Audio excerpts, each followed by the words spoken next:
Hello mga cute! Ang halamang nakikita nyo ngayon ay isang halamang touch-me-not flower o mas kilala sa Tagalog na halamang makahiya. Sa Bisaya, ito'y tinatawag na halamang hibi-hibi. Kaya ito tinatawag mga cute dahil pag tinatch mo yung dahon niya ay kusang titiklop at magtatago. Kung sa tao, ito'y maihalin tulad sa katangian ng mahiyain.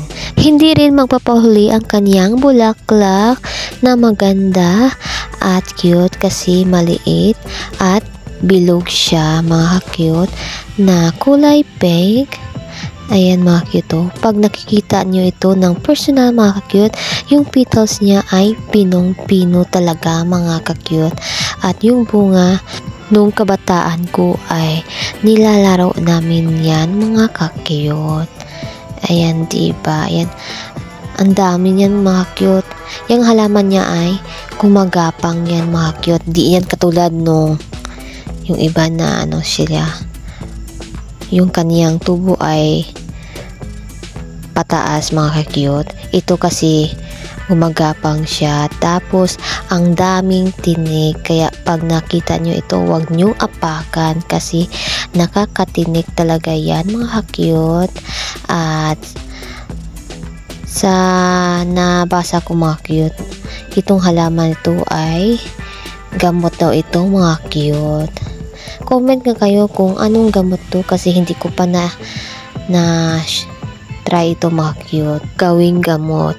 Ang na try ko lang kasi itong dahon na ito is effective kung pag matagal kang umuwi mga cute. Kung ayaw mong mapagalitan ay kumuha ka lang ng ilang dahon nito at ilagay sa bulsa at pag uwi mo ay hindi ka mapapagalitan. Ayan, prove na prove ko yan mga cute kasi noong college ako, sumali ako sa chair dance mga cute.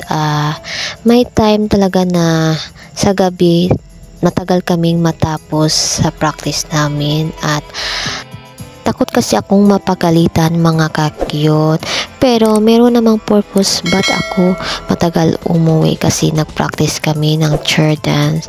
So ayan na nga, nag-try ako mga cute kung effective ba. Ayan, kumuha ako tapos nilagay ko sa pulsa.